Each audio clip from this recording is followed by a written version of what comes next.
Seigneur, on ne comprend pas toujours tout. Mais la foi, c'est la ferme assurance des choses qu'on espère. Hein, si tu nous donnais tout de suite, on n'aurait pas besoin de foi.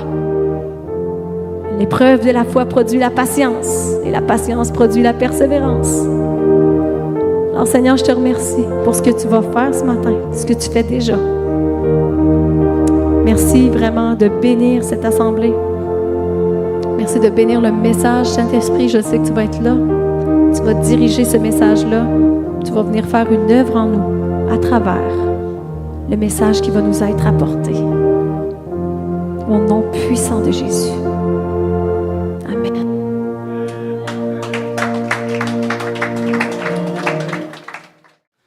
Ça a bien été? Vous avez adoré le Seigneur? Oui. Ça a été bon? Yes.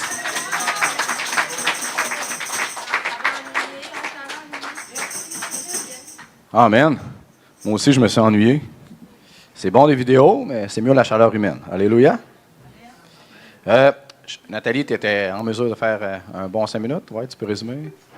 C'était après à faire ton témoignage, d'habitude dans une minute, t'es bon. Ben oui, ben oui. Ah, ça va tout le temps. OK. T'es capable, ma soeur, 5 minutes. Ben, je veux pas étirer les gens, ça fait 2 semaines que je les étire. Vas-y. Ah, moi, je suis filmée. Oh boy. Pas de pression. Ben oui, écoutez, c'est ça. C'est vraiment une première pour moi d'être en avant. Essayer de faire ça court parce que je suis une fille de détails. Quand je raconte, je vais regarder par là. OK, 30 secondes de passé. En fait, je voulais vous partager ce qui s'est passé un peu dans ma vie hier. Je me suis rendue... je suis partie pour aller à la friperie, bref. Puis dans mon cœur, en me rendant, je me suis dit, hey, on est samedi. Samedi, c'est l'évangélisation d'habitude. En tout cas. Puis je me suis dit, Seigneur, ben, j'ai prié, j'ai parlé à Dieu en disant, juste comme tout simplement, Seigneur, je m'en vais là pour moi d'abord, là, pour faire mes petites emplettes, mais j'ai dit, j'aimerais vraiment que tu mettes quelqu'un sur ma route ou que tu m'amènes à pouvoir parler de toi, simplement, ou prier pour quelqu'un, bref. Fait que je m'en vais à friperie, j'oublie un peu ma prière, tout ça, tu sais. Et après un certain temps, il y a une femme qui vient vers moi. Fait que, j'ai même pas eu besoin de m'approcher vers quelqu'un. C'est quelqu'un qui est venu à moi. Tu sais, des fois, on est comme, on n'est pas tout le temps dans la... Bien, pas dans la confiance. Des fois, on doute, hein, puis on a peur de s'avancer. Mais là, c'est comme, j'avais tellement l'impression que Dieu, il me montrait un petit fruit mûr comme ça, là, en tout cas. C'est là, tu sais, en tout cas. Fait que la femme en question, elle s'approche de moi, puis là, elle me dit, Nathalie, mon doux, je suis donc contente de te voir, puis tout. Puis elle dit, il faut que je te partage quelque chose, mais en tout cas, je vais essayer d'éviter trop de détails parce que j'ai juste 5 minutes. Mais elle me dit qu'elle s'excuse pour quelque chose qu'on a eu dans le passé, que moi, j'avais oublié. Puis elle se met à me parler de ma foi. Moi, je ne suis pas quelqu'un qui m'affiche beaucoup nécessairement, ni sur les réseaux ou quoi que ce soit. Bon, c'est à travailler, mais quand mon fils est décédé, pour ceux qui ne le savent pas, j'ai perdu mon garçon il y a 5 ans. J'ai beaucoup témoigné de ma foi à travers cette épreuve-là dans mes messages sur Facebook. Tu sais, que je disais à quel point que j'étais reconnaissante de l'amour que j'avais eu par rapport à mon fils. Le privilège que j'avais eu de le voir dans ma vie, puis que j'étais pas en colère contre Dieu, etc., parce que je sais, puis c'est drôle, il n'y a pas de coïncidence, mais tu sais, on parlait, ma sœur est où? En tout cas, Marie-Hélène disait tantôt, Marie-André. Excuse. Tu sais que Dieu connaît les jours qui nous sont comptés, puis tu sais qu'avant même qu'on soit né, Dieu sait d'avance. Fait que moi, j'ai toujours eu cette conviction-là par rapport à ma foi. Bref, en tout cas, je suis encore en train de divaguer, là, mais c'est long. Mais elle, c'est ça qui l'a touchée. Fait que, tu sais, moi, ce que je trouve intéressant, c'est que ça fait 5 ans que c'est passé et que là, c'est cette femme-là qui m'aborde par rapport à ce petite graine-là que j'ai sémée il y a 5 ans passés, en parlant de quelque chose qui me touchait, mais en mettant quand même Dieu à l'avant de tout ça, parce que c'est à travers l'épreuve qui nous aide, puis qu'on voit sa bienveillance, puis sa fidélité envers nous. Et c'est ça. Fait que, elle me parle de ma foi, puis là, en plus, elle me dit, tu sais, moi, j'héberge, en tout cas, j'ai un appartement dans mon sol, puis je parle beaucoup avec le jeune homme qui est là, puis il est chrétien, tu sais. Fait que toi, c'est à quelle église tu vas? Puis là, elle me donne son nom, je le connais pas. Je pense qu'il doit aller à Nouvelle-Vie. Ah oui, c'est ça, il va à Nouvelle-Vie. Ouais. Puis elle dit, tu sais, mon fils aussi, là, moi, j'ai jamais élevé mes enfants dans la foi. J'ai jamais, tu sais, Jésus. Tu sais, quand j'étais jeune, oui, je croyais en Dieu, etc. Mais maintenant, tu sais, je me suis. En tout cas, bref, elle n'est pas très convaincue. Puis, elle dit, à un moment donné, mon fils, il arrive chez moi, puis, tu sais, avec une croix tatouée. Elle dit, ben là, tu sais, c'est quoi ça veut dire, une croix? Oui, en tout cas, tu sais, c'est juste des petits clins d'œil pour vous illustrer que dans sa vie, cette femme-là, il y a des touches de Dieu partout. Il la cherche. Puis moi, ben, tu sais, je suis là, puis je l'écoute. Je suis comme, elle m'explique un peu sa foi. Tu sais, puis j'essaye pas d'argumenter ce qu'elle essaie de me convaincre sur sa foi non plus. Tu sais, je suis juste comme dans l'écoute, puis Seigneur, tu sais, je suis comme. En tout cas. Fait que là, un moment donné, je la regarde, puis j'ai dit, tu sais, Brigitte, elle s'appelle Brigitte. Moi, je veux pas te convaincre de rien. J'ai dit, parce que c'est pas moi qui convainc. C'est l'Esprit de Dieu qui convainc. Puis j'ai dit, je peux te dire une chose qui est vraie. Au sens que j'ai dit, tu sais, moi, un matin, je m'en venais ici, puis je priais Dieu dans mon cœur, puis je demandais à Dieu de me faire rencontrer quelqu'un qui avait besoin du Seigneur. Puis, ben, tu es venu vers moi. Elle est venue, là, rouge, les larmes. Puis là, en tout cas, fait que, mais elle dit, ben non, voyons. Tu sais, je suis comme, en tout cas, même si tu fais, moi, je le sais, mais j'ai dit, moi, je suis pas là pour te convaincre, tu sais. Fait que, bref, en tout cas, on a jasé quand même assez longtemps, puis tout ça. Puis on a croisé son fils, qui s'appelle Émile, comme mon garçon, en tout cas. Bref, puis lui, c'est ça, il a fréquenté aussi une assemblée chrétienne, bref. Puis on se laisse, tout ça. Je m'en vais à...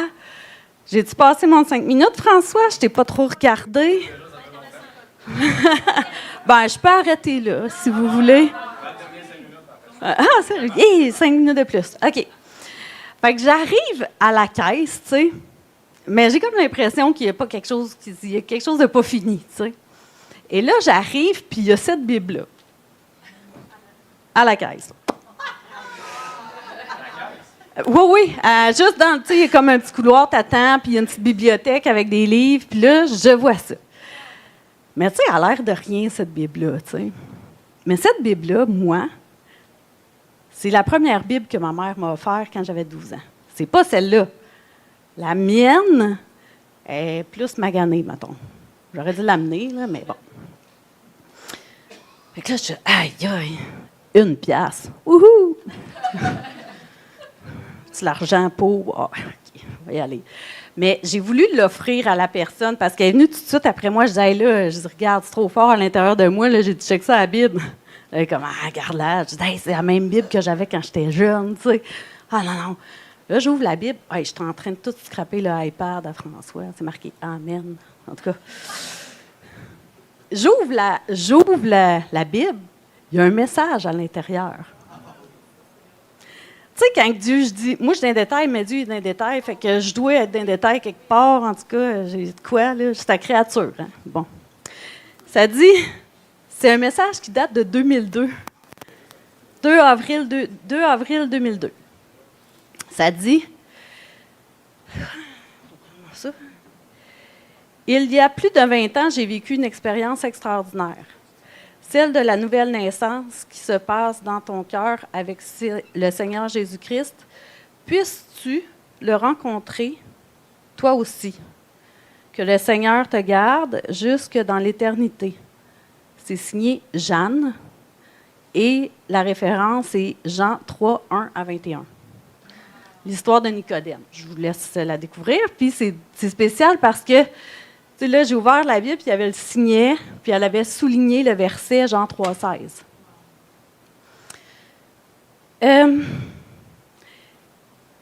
Cette dame-là, je la connais. Ce qui est encore. Oui. Parce que c'est Jeanne Saint-Laurent. Tu sais, il n'y a pas beaucoup de Jeanne. Puis c'est une dame qui fréquentait l'église baptiste où ce que j'allais là, quand j'étais toute petite. Puis je lui ai écrit ce matin. J'ai dit, écoute, Jeanne, check ça. Je lui ai envoyé des photos. Puis j'ai dit, c'est-tu toi, ça? Là, elle a dit, mais, tu sais, en tout cas, je vous résume ça, c'est pas ça qu'elle a dit exactement. Puis là, j'ai dit, puis là, elle me dit, hey, elle dit, ça doit être pour toi, ça, cette Bible-là, tu sais, je veux dire, je suis comme, ben, oui, sûrement, en tout cas, elle a servi, tu sais. Mais, tu sais, elle me dit aussi, là, je bifurque encore, là, mais, en tout cas, elle m'a quand même partagé, elle disait, tu sais, elle dit, le Seigneur Jésus est proche. Je peux vous le lire, si vous voulez. Je trouve ça important, là, parce que je trouve qu'il y a comme tellement de... C'est spécial. Le Seigneur, il tricote plein d'affaires des fois, puis tu sais, quand on est à son écoute, puis qu'on fait juste obéir sans chercher à lutter, puis à juste faire confiance, ben il nous tient la main, puis il nous amène là où est-ce qu'on est capable d'aller, avec la personne qu'on est, avec les forces qu'on a, puis les dons qu'on a, tu sais. Puis on n'est pas obligé d'avoir des dons de preacher fou, là. Je suis là en avant, puis... Je sais pas, en tout cas, pas juste François, là, en tout cas. Non, c'est une blague, mon frère.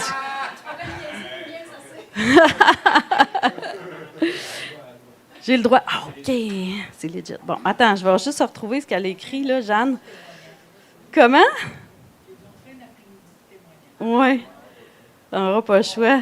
Je vais continuer, sinon. Non, c'est pas vrai. Attends, ce sera pas long. Ça m'a touchée vraiment. Elle m'a écrit je donne beaucoup de Bibles encore, une la semaine passée. Je crois que cette Bible t'est destinée car Jésus ne fait pas les choses à moitié.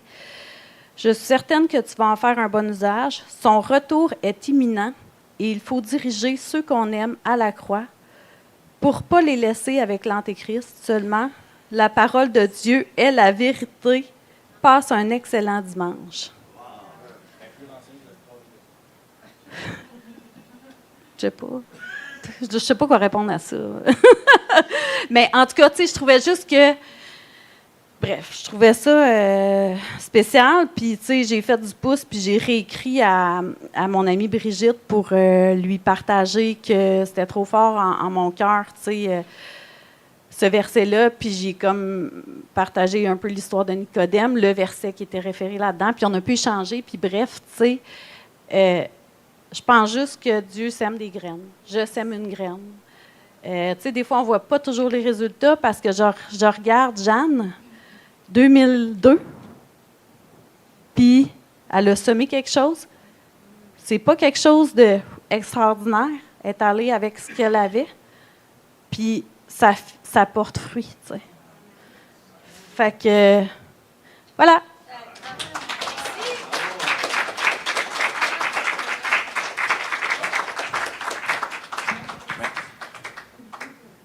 Alléluia. Tu as une plus belle voix que moi, hein? Bon.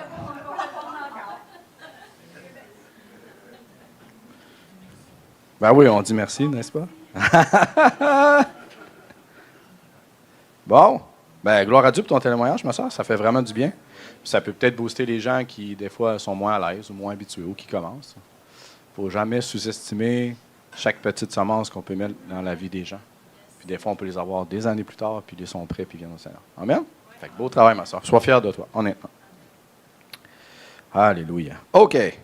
Bon, vu qu'il me reste à peu près 15 minutes.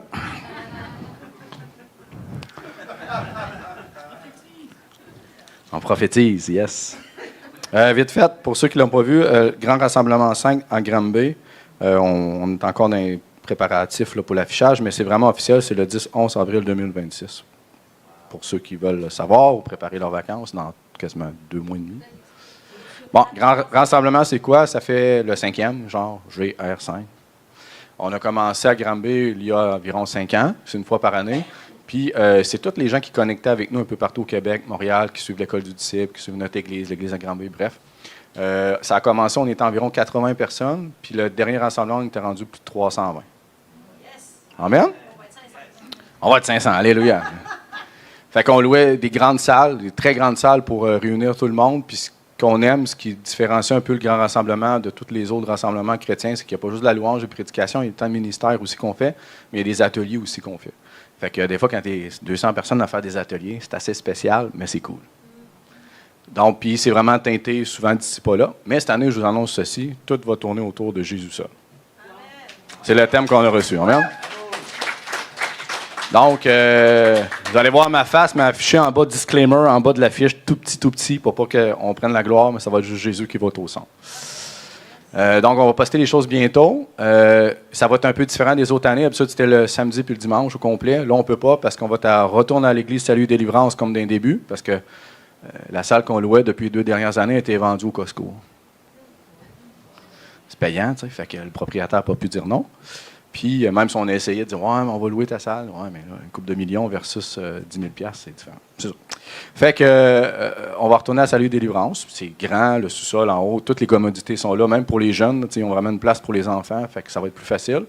Puis, on peut rentrer de 250, plus proche de 300. Fait que je m'attends à voir la même chose. Mais ce qui compte, c'est que les gens soient là avec cœur. Fait que ce qu'on va faire, vite fait, ça va être le vendredi soir. Ça va faire le vendredi, un peu comme le GU. Le vendredi soir, le samedi toute la journée, le samedi soir. Puis le dimanche, il n'y aura rien pour ceux qui veulent partir. Puis ceux de cette île, s'ils veulent, mais on va connecter avec les gens de Granby aussi de cette journée. Amen? Yes. Alléluia. Pourquoi le dimanche? Parce que la plupart vont dans leur église. Fait qu'on a remarqué qu'on faisait des grands rassemblements. Le dimanche matin, on était 60% moins de monde. Pourquoi? Parce qu'ils allaient dans leur église. Puis c'est bien correct. Fait qu'on va essayer d'optimiser ça au grand rassemblement. Jusqu'aux dernières nouvelles, moi et Jonathan, ça se peut qu'on fait un peu de ministère. Puis il va falloir vous endurer notre face rendu là. Mais ça devrait être bon pareil. OK.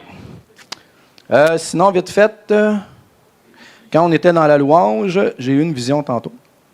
Et je voyais que quand Marie-André chantait, je voyais comme, comment on appelle ça, une avalanche arriver. Puis qu'à cause qu'elle était dans l'adoration, l'avalanche se séparait en deux puis il ne l'atteignait pas. Puis le Seigneur, j'ai demandé, qu'est-ce que tu veux me dire à travers ça? Il m'a dit, c'est ça la louange, c'est une position de foi. Puis il dit, si mon peuple me louait, il m'adorait, bien, tous leurs bobos, leurs soucis, s'estomperaient à droite puis à gauche. C'est vraiment une position de foi de louer le Seigneur quand tout va mal, quand tu es malade, quand tu as douleur, quand tu es en train de perdre ton emploi, tu n'as plus d'argent, ton compte est à zéro, puis tu loues merci Seigneur parce que tu as pourvu. Ça demande la foi. Ouais. Quand tu as mal, puis ça fait mal partout, bien, merci Seigneur, parce que je suis guéri, puis tu es là de même, c'est demande la foi. Mais c'est une position de foi aussi. Alléluia. Puis combien de gens ont déjà reçu en adorant le Seigneur une délivrance d'une addiction, d'un péché? Des fois, une réponse à une prière, juste dans l'adoration. C'est juste une position de foi. C'est une autre méthode pour être dans la foi puis pouvoir recevoir de Dieu. Alléluia. OK. Bon. Si vous vous rappelez de ça, Lynn et Marie-André vont être contentes. Puis, on dit, il a parlé de la louange. L'importance de la louange. OK. Fait que j'essaie de ne pas trop étirer. Je me suis mis un timer. Vu que je me suis fait dire, c'est long, mon frère. Non, c'est pas vrai, des choses. OK. Non, mais c'est ainsi, il y avait des sujets qui étaient importants, puis je ne pouvais pas comme couper, faire ça en 2 parties, ça ne fitait pas. Donc là, je vais me faire ça. Bon, OK. Aujourd'hui, pour compléter les fondations qu'on disait qu'on mettait, comme vous savez, on avait parlé de l'identité en Jésus. On avait parlé de la foi et de l'autorité qui vont ensemble. Je ne sais pas si vous en rappelez. La puissance, non, c'est loin. Hein? On a parlé du baptême du Saint-Esprit, on a parlé de la grâce. On a parlé de toutes sortes de sujets où on a comme ramené les fondements qu'il y a dans la parole de Dieu. Puis, quand j'étais en prière, le Seigneur me dit de parler de la fidélité.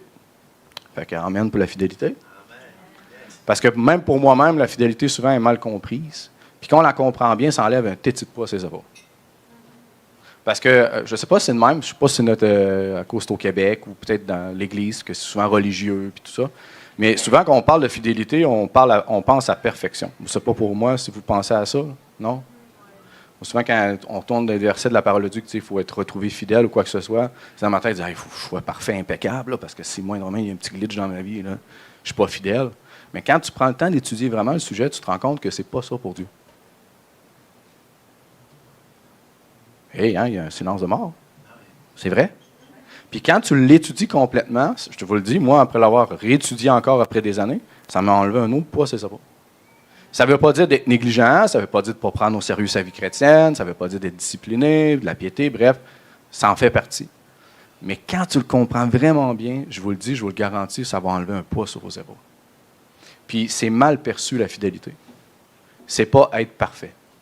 Parce que je vous annonce ceci, même quand Jésus va revenir, vous allez mourir, vous allez être avec lui, vous allez mourir dans l'imperfection. Bon, peut-être sauf Rabbi, là, mais c'est un autre sujet, mais tout ça pour dire que, vous comprenez, même si vous essayez d'être le chrétien le plus parfait du monde, puis de ne pas pécher, puis de tout faire attention à fois 1000 à tout ce que tu fais, tôt ou tard, tu chutes pareil. Puis, ça fait drôle de s'entendre en double, c'est pas super cool. OK.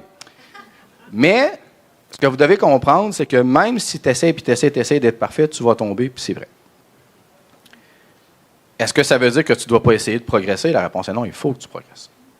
Mais la fidélité pour Dieu, lorsqu'il regarde ta vie, ce n'est pas une question de aujourd'hui, t'as-tu fait parfaitement, puis demain, tu vas faire encore plus parfaitement. C'est pas ça. La fidélité se détermine dans le temps. La fidélité va se déterminer quand tu vas faire face à une montagne. Quand tu vas faire face à un défi, à une situation, est-ce que tu vas demeurer attaché à Christ encore?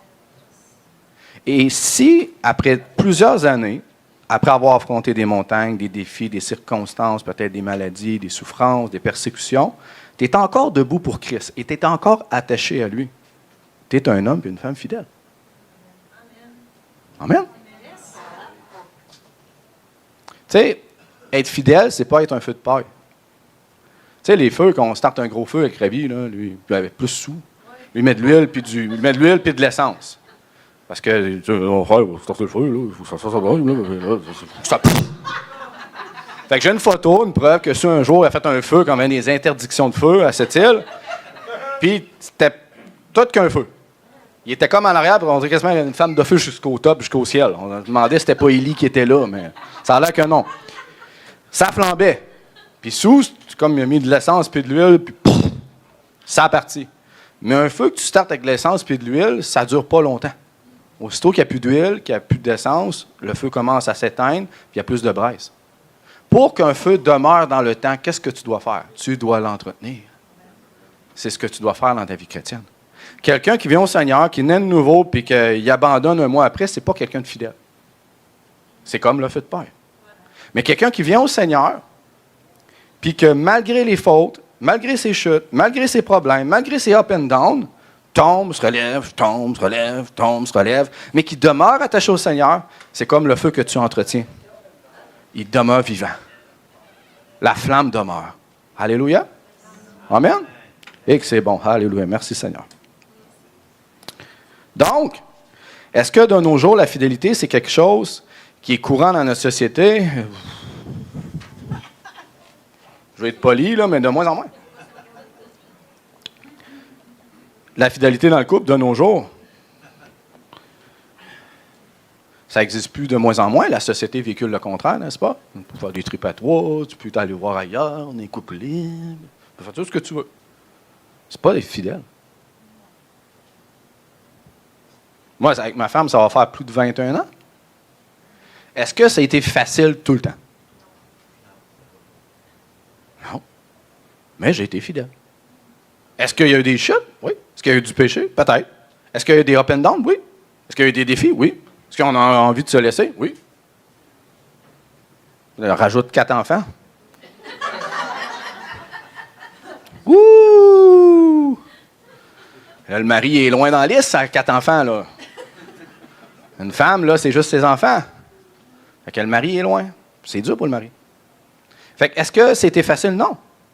Mais chaque obstacle, chaque montagne, chaque chute, chaque moment de défi on a décidé, même après des chicanes ou peu importe quoi, « Ah, pasteur François, chicane. » Ben oui, ça arrive à tout le monde. OK. Ça arrive dans l'Église. Il y a eu des chicanes, peu importe. Mais même après ça, à chaque fois, on a décidé de se tenir par la main, de se relever puis d'avancer ensemble. Qu'est-ce qui a fait... Alléluia! Qu'est-ce qui a fait qu'après 21 ans, ou même plus, ma femme m'a sûrement chicané si elle écoute le live, mais après 20 ans ou 22, ou 23, ou 24, c'est ça. Eh ben, je me rappelle même pas des dates de fête à mes enfants. Je sais que c'est en mai, puis c'est en juillet, puis en tout cas, c'est ça. C'est à peu près ça. Ben même après ça, si on regarde notre couple, on a été fidèles. Mais si tu regardes avec notre tête, tu vas dire, mais non, il y a une chute là, ils ont failli se séparer, il y a aussi ça, peut-être qu'elle voulait, ou lui, elle voulait aller voir ailleurs. Tu sais, on peut se faire tous des scénarios et dire, OK, mais puis là, tu sais, il y a 10 ans, la moitié de ma vie, que je n'étais pas chrétien, vous comprenez. Mais malgré tout ça, on a demeuré ensemble, puis on a demeuré dans le temps, puis on est un couple qui est encore 1000 fois plus solide parce qu'on a vécu la plupart de toutes les tempêtes. Et si je regarde ma vie avec ma femme, à travers les Écritures, comme Dieu voit la fidélité, j'ai été un homme fidèle et elle aussi. David, dans la parole de Dieu, on l'appelle un homme selon le cœur de Dieu, puis quand on regarde sa vie, il en a raté une coupe de shot. Tu sais, genre, il a tué quelqu'un, commis un adultère. La liste est longue. Pourtant, la Bible dit qu'il y a le cœur de Dieu. C'est un homme retrouvé fidèle. De nos jours, si un chrétien vit dans le péché ou commet un adultère, puis on le sait tout dans l'Église, il pèse d'infidèle, lui. C'est vrai, n'est-ce pas? Pourquoi que Dieu l'appelle un homme selon son cœur? Un homme fidèle à Dieu. Pourquoi? Parce que malgré ses chutes, il se tournait toujours vers Dieu. Il admettait ses torts, il se repentait, il se relevait avec Dieu, puis il restait attaché à lui. David a terminé la course attaché au Seigneur. Malgré ses imperfections, ses chutes, ses luttes, son adultère, même le meurtre qu'il a commis, qu'il a fait commettre, il est resté attaché au Seigneur. Donc Dieu, à travers toute sa vie, a couvert ses fautes et l'appelle un homme selon le cœur de Dieu. C'est quoi un homme selon le cœur de Dieu? C'est que malgré vos chutes, malgré vos défauts, malgré vos up and down, malgré vos soucis, malgré vos imperfections, vous avez appris à demeurer attaché au Seigneur. Vous avez appris à puiser en lui lorsque vous tombez, vous vous repentez, vous vous relevez et vous restez attaché avec le Seigneur puis vous continuez la course. Vous devez comprendre que la Bible a dit que tout votre passé est effacé. Ça veut dire, hier, mon passé est effacé. Aujourd'hui, c'est aujourd'hui. La Bible dit, à chaque jour suffit sa peine. Fait que, hier, mes fautes, mes chutes, même si je peux m'avoir repenti, Dieu, il ne s'en rappelle plus. C'est effacé. Puis même le présent puis le futur est effacé. On voit qu'on commet des péchés, on voit qu'on commet certaines situations qui sont en dehors de la volonté de Dieu, et parce qu'on a un cœur pour le Seigneur, on se repent, on demande pardon parce qu'on sait qu'on a mal agi, mais qu'est-ce qu'on fait? On se relève en lui.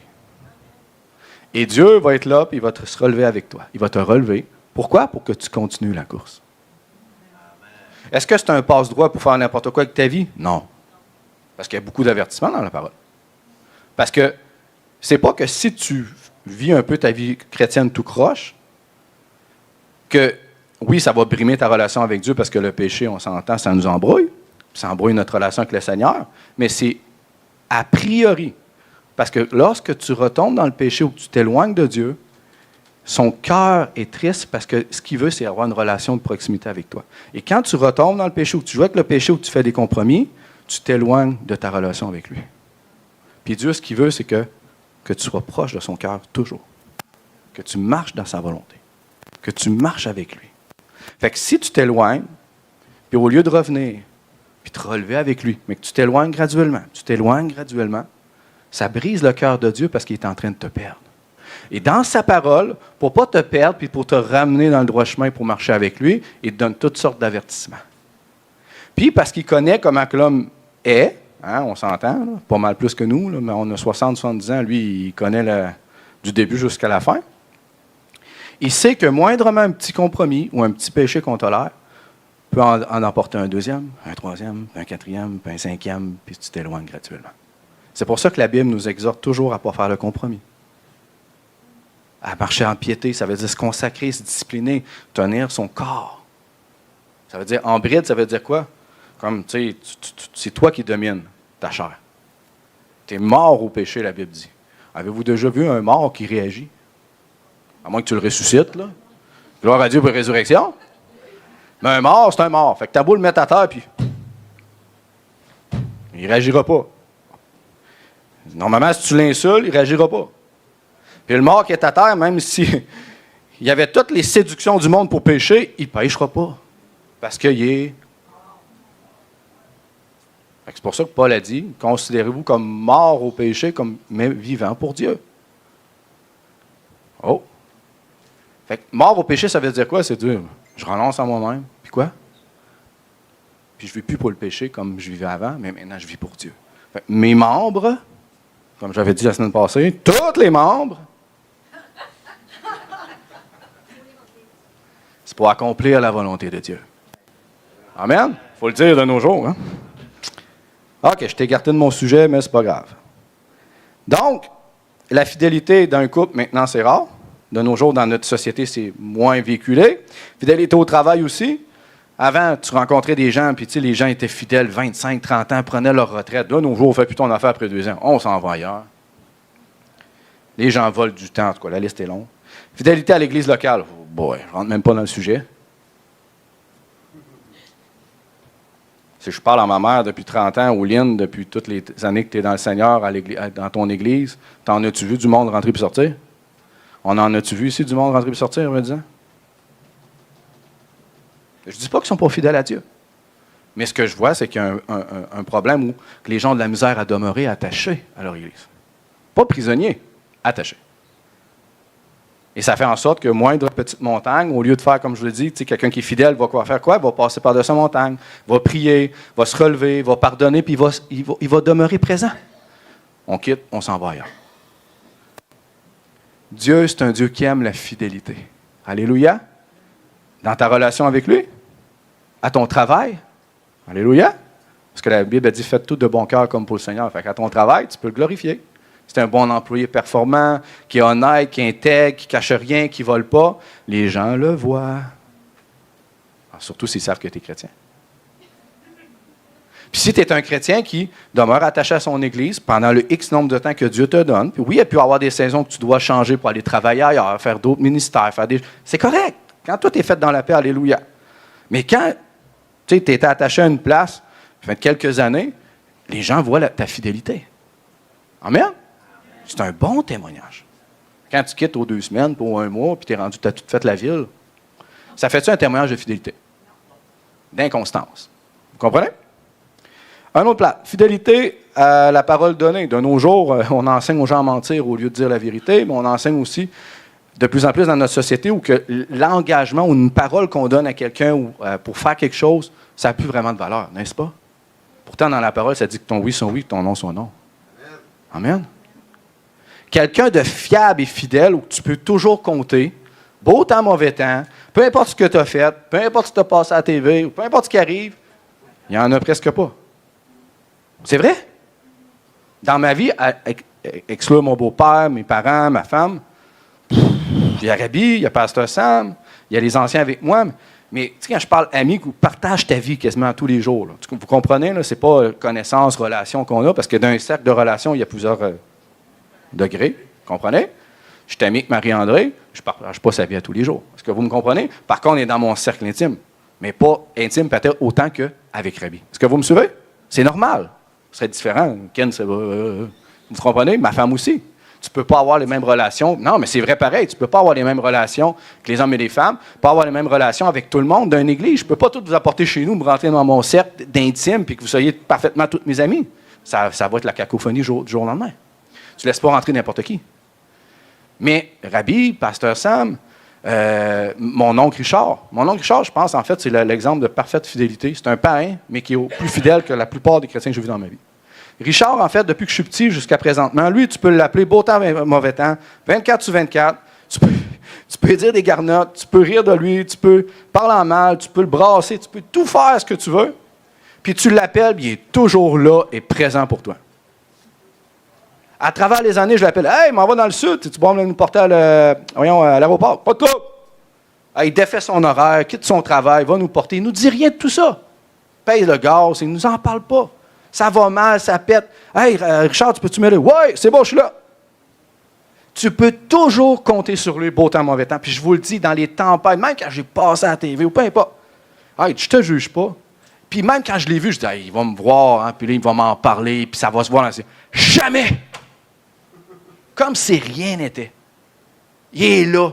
J'avais besoin, puis il était là. Puis je pouvais compter sur lui, je pouvais parler avec lui. Il est là. Une personne fidèle est là, puis tu peux compter sur elle. Beau temps, mauvais temps, que ça te plaise ou non, que ça va bien ou non, elle est là. Alléluia. Et il y en a peu. Et ça, ce sont des amis. Oui, amen. Alléluia. Alléluia, Pauline. Bon, ça va partir en rire. OK. Donc, on a tous quelqu'un. Mais est-ce que vous en avez 20? Souvent 1, 2, max. Dieu, ce qu'il souhaite, c'est qu'en tant que chrétien, cette fidélité-là transparaît dans notre vie. Que ce soit au travail, dans notre couple, dans l'Église, dans tes amis à l'extérieur de l'Église, Dieu veut que lorsqu'on vous regarde, on puisse compter sur vous. Lorsqu'on vous regarde, on dit, hey, ça, c'est un homme, c'est une femme fidèle. Puis les gens du monde, comment ils vont dire ça, les gens de la famille? Je peux toujours compter sur elle. Elle ne me juge pas. Elle est là. Parce que même si tu dis, moi, je suis quelqu'un de fidèle, c'est comme Rabbi, hein, moi, je suis fidèle. Des belles paroles. Quand c'est le temps de compter sur lui, c'est le contraire. On ne pourra pas dire qu'il est fidèle. Qu'est-ce qu'il va prouver? C'est pas vrai en Rabbi, on le sait. Qu'est-ce qui va prouver qu'il est fidèle? C'est ses actions. C'est ce qu'il fait. Dans la parole, c'est ça. Tu peux dire que tu es chrétien et puis pas l'être. Là. Oh, hein, ouh. Si tu dis que tu es chrétien, tu vis comme Christ. Pas à moitié, où ça me tente. Là, je passe à un autre sujet, puis vous me regardez. Hein? Peut-être comme ça me tente, ou ça me plaît, ou comme ma théologie le dit, ou mon dénomination. Non, comme Christ. Oh, mais là, fais pas mon affaire. Jésus ne t'a pas demandé ton affaire. Si tu as dit que tu es mort au péché, tu vis pour lui, maintenant, si tu vis pour lui, tu vas vivre comme Christ. Ça se fait progressivement. Alléluia. OK, c'est un autre sujet. 1 Corinthiens 4.2. Avez-vous une Bible? Oui, ou ça existe encore? Dans le temps que vous cherchez. 1 Corinthiens 4.2. Hey, je suis juste à l'intro, ça va bien. Je vais essayer de rouler un peu. Dans le salon, on dit « ouch ». Juste à l'intro. Vous êtes là, en Corinthiens 4.2? OK. Bon, ce qu'on demande aux dispensateurs, c'est qu'ils soient trouvés parfaits. Version Rabbi Bouid. OK. Ce qu'on demande aux dispensateurs, c'est qu'ils soient trouvés spectaculaires. Version François Nadeau. Ce qu'on demande aux dispensateurs, c'est qu'ils soient trouvés d'être populaires. Non. Ça dit quoi? Fidèle. Ça dit-tu parfait? Non. Fidèle. Fidèle, ça veut dire quoi? Attaché au Seigneur toujours là. Peu importe ce qui peut arriver en cours de route ou ce que tu peux avoir fait. Ce qui compte, c'est que tu te relèves et que tu demeures attaché au Seigneur et que tu avances. C'est certain que si tu as eu un gros défi ou que tu as commis des choses affreuses, il faut se repentir, il faut régler la situation, il faut la corriger, puis il faut s'en détourner. On s'entend, c'est ça une vraie repentance. Mais Dieu ne te sortira pas de sa main pour ce que tu as fait. Jésus a dit que personne ne peut nous ravir de sa main. Fait que Jésus ne t'expulsera jamais, à l'exemple de David, à l'exemple même de Pierre qui a renié Jésus. Qu'est-ce qu'il a fait, Jésus, quand Pierre l'a renié? Y a-tu commencé à taper dessus, puis t'es ainsi, puis t'es infidèle? Non! Il a rétabli la relation, il a dit, m'aimes-tu? Puis après avoir rétabli la relation, il a montré qu'il avait confiance en lui, il a redonné sa mission, paix mes brebis. Relation, responsabilité. Il n'a même pas parlé de ça. Puis il n'en a pas eu besoin. Pierre devait se sentir assez mal par à peu près. Hein, lui qui s'est vanté au effort, je ne te renierai pas, je vais mourir pour toi. Il est baba, et t'as fait tout le contraire, mon ami. Fait que la culpabilité et les remords devaient être déjà assez présents dans sa vie. Il ne devait pas être gros dans ses shorts sur le bord de la plage, puis en train de... Bon. puis qui est arrivé, puis que Jésus avait fait un feu, puis fait cuire du poisson, puis il a parlé. Il n'y avait pas besoin de commencer à taper dessus. Oui, il y a des moments où on doit corriger, mettre en lumière, mais à ce moment-là, dans cette situation-là précise, Jésus a juste dit, m'aimes-tu? Ça voulait dire beaucoup de choses. Pierre, ça a été long avant qu'il dise, j'ai de l'affection pour toi. M'aimes-tu? Il est allé plus profond, il est allé jusqu'au fond du cœur. M'aimes-tu vraiment? Oui. Alors, paie mes brebis, occupe-toi-en. Il va dire, tout ce que tu as fait, là, oublie-le. Maintenant, occupe-toi de mon peuple. Amen? Alléluia! Donc, est-ce que Pierre a été parfait dans sa vie? Non. Non, même dans le livre des Actes, Pierre, il ne s'assisait pas dans l'église avec les Juifs chrétiens. Même pas Paul qui s'est levé pour le reprendre devant tout le monde. Fait que Pierre était fautif. Même Pierre, quand il a annoncé l'Évangile, il est allé pour Corneille. Il n'avait même pas dans l'idée de baptiser la famille de Corneille. Il a amené du backup, 6 personnes avec lui, justement, pour ne pas se faire accuser. Puis, il n'était pas dans l'intention d'y amener vraiment la grâce. Qu'est-ce qui s'est passé? Dieu l'a confondu. Ils ont été baptisés du Saint-Esprit, ils sont mis à parler en langue devant sa face. Qu'est-ce qu'il a répondu? Qu'est-ce qui nous empêche de les baptiser? Là? Ils ont reçu le Saint-Esprit comme à nous. Pouc! L'Évangile, la grâce pour tous. Dieu a réglé ça. Fait qu'est-ce que, ça, c'est juste des petites choses qu'on voit dans la parole. Imaginez tout l'ensemble. Est-ce que Pierre a été parfait? Non. Est-ce que Pierre a été fidèle? Oui. Est-ce que Pierre a terminé la course? Oui. La Bible en parle, il va avoir son nom décrit dans la Nouvelle-Jérusalem. Alléluia. Amen. OK. Je continue. Qu'est-ce que la fidélité biblique? Ma soeur, j'aime ça. Oui. Alléluia. Amen. La fidélité, c'est quoi? La fidélité dans la Bible, ce n'est pas de dire que de ne jamais tomber. La fidélité, c'est rester attaché, comme je dis, rester engagé, rester présent et revenir quand on tombe. Là. Comme une fois l'exemple que quand j'étais à cette île, puis que j'étais avec ma famille, vite fait, je clenche, puis que j'étais en train je m'avais engagé à ma femme, mais j'avais dit, Marie-Ève, là, tu vois, là, je reste avec vous toute la journée, je m'occupe des enfants, je ne partirai pas. Puis je n'avais mes groupes, elle était tout contente, puis elle avait de bonne humeur, puis c'était le fun. Puis là, j'étais en train de jouer avec mes enfants, puis j'entends le Seigneur, il dit, mon enfant, es-tu prêt à me suivre? Je dis, oui, Seigneur, je suis là. Je ferme mes yeux. Puis je vois l'IW à Bécomo. Puis là, je prie dans mes toilettes. Seigneur, c'est vraiment de toi? C'est une vision que j'ai inventée. Et ça bouille. Puis je connais le feu de Dieu. Puis ça fait comme s'il fallait que j'y aille. J'ai dit que je vais voir ma femme. Puis j'ai dit, Seigneur, si c'est vraiment de toi, change son cœur pour qu'elle dise oui. Parce qu'il n'y a rien à faire. Fait que je m'en vais la voir. Puis je dis, hey, j'ai dit, c'est drôle. Ça me pousse à aller à Bécomo faire un aller-retour. Puis je ne sais pas pourquoi. Elle dit, vas-y. Je suis parti à Bécomo. Fait que tout à l'heure à Bécomo, je prie en langue. Là, ça se passe, Seigneur, je ne me suis pas planté. Je me suis pas, c'est vraiment de toi. Parce que j'arrivais à Bécomo, puis que finalement, c'était pas toi. J'ai l'air d'un tweet. Moi, je dis, il y a Walmart, pas grave, il y a pareil. Mais oui, c'est un autre sujet. Fait que là, je continue. Puis je m'en vais. Puis j'arrive à Bécomo, ou le nouveau McDo, là, je ne sais pas si vous l'avez vu, ils ont fait un McDo Légion. Fait que je me parque là, puis là, je prie, je dis, Seigneur, c'est-tu vraiment l'IW? J'entends, mon enfant, je t'ai déjà parlé.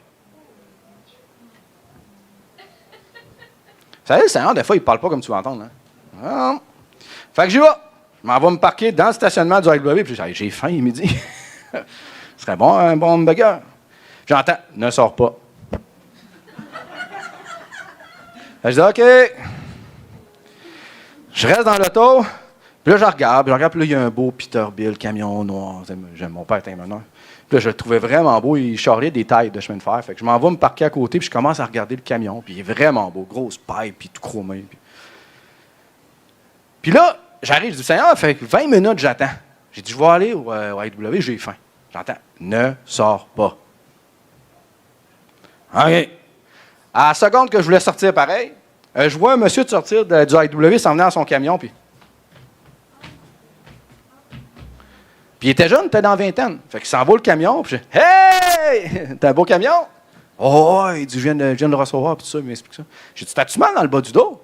Ah ouais, il dit, j'ai mal dans le bas du dos, de la misère à chauffer, puis tant des douleurs. J'ai dit, peux-tu prier pour toi? Ah, il dit, certain.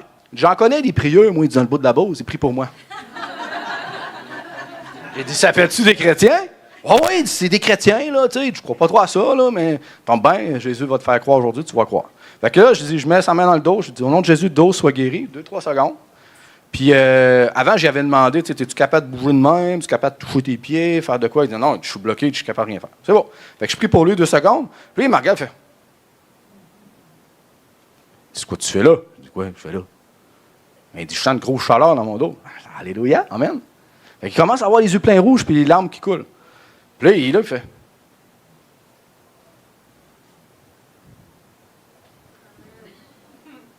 Tabarnak. C'est quoi t'as fait là? Il dit, tu fais de la magie? Ou... Il dit, non, j'ai Jésus. Puis là, il pleurait, puis il pleurait, puis il pleurait. Fait que j'ai annoncé l'Évangile, j'ai parlé du Seigneur un peu avec lui, il a été touché. Je n'ai plus jamais revu de ma vie. Mais au moins, j'ai su qu'il y avait. Puis j'y ai dit, écoute bien, là.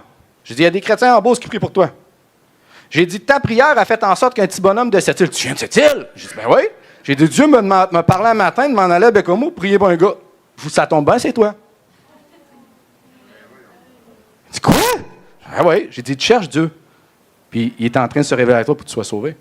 Il pleurait, puis tout ça, mais j'ai pas poussé. Parti en 140 s'en aller. Là, je retourne de bord, maman me chercher mon café, puis je suis allé me chercher un bagarre. Fait que je m'en vais, puis j'entends, je dis, Seigneur, je vais-tu au Walmart tant qu'il est là, évangéliste? Je dis, non, retourne avec ta famille. C'est bon. Ah, tu sais, là, prenez pas cette excuse-là pour plus évangéliser. Hein. Ah, mon frère, je viendrai pas samedi avec Rabbi. Dieu m'a dit de rester avec ma famille. Toute la semaine, puis vous comprenez. OK, c'est un autre sujet. La chair, hein? Bon, fait que c'est ça. Fait que moi, je m'en vais en auto, puis j'ai fini de manger mon hamburger, puis avec mon café, puis je roule, puis je m'en vais. Puis j'ai dit, Seigneur, je comprends pas une chose. J'ai dit, il y a 2 églises chrétiennes à Bécomo. Pourquoi tu n'as pas parlé à eux? C'est ça qu'il m'a dit. Il dit, j'ai un peuple nombreux, mais qui ne m'écoute point. Il dit, mon enfant, je vais te le demander, puis écoutez ça, là, puis j'en parle, puis j'en chante présent à Dieu. Parce qu'il dit que je sais que je peux toujours compter sur toi. Ouch! Fait que là, je me suis mis à pleurer parce que je ne m'attendais pas à ça. Mais je pleurais aussi pour les églises qui ne sont pas disponibles. Comprenez? Fait Dieu pouvait demander à un petit bonhomme à cette île de quitter sa famille, de quitter ce qu'il faisait pour aller pour une personne à Bécomo. Puis il savait qu'il pouvait me parler, à l'exemple de Richard, il savait que j'étais capable de répondre « Oui, Seigneur, j'y vais ». Pourquoi? Parce que je suis parfait? Non. Parce que je ne fais pas d'erreur? J'en fais. Parce que je n'ai pas péché? J'en fais. Parce que j'ai jamais eu d'up and down, puis j'ai jamais fait de scandale, je suis vraiment 100%. Non! Juste disponible, juste fidèle, juste là. Puis dans mes imperfections, dans mes chutes, dans mes up and down, Dieu m'utilise. Alléluia! Amen! Une chance, oui. Parce que s'il fallait être parfait pour que Dieu nous utilise, on ne ferait rien. Je pense qu'il y a beaucoup de chrétiens qui se trouvent parfaits parce qu'il n'y a pas... C'est ça. OK, c'est un autre sujet. OK! C'est ça pareil. Regardez à Bécomo quand Dieu m'a parlé. Pas parce que tu dis que tu crois vraiment. Jésus a dit que celui qui croit, voici ce qui accompagneront ta vie. En mon nom, ils chasseront des démons, guériront malades, annonceront bonne nouvelle, parleront de nouvelles langues. Ressusciteront les morts. C'est supposé t'accompagner si tu crois. Oh, même en 2026. Amen. Alléluia. OK. Et j'étais où? Moi, je suis rendu loin, 44, puis je suis rendu à la 2e page. Hey, boy. Je vais essayer de trouver l'essentiel pour vous. OK. La fidélité, frères et sœurs, c'est se refuser de se détacher du Seigneur. C'est de persévérer jusqu'à la fin. Tu sais, un exemple.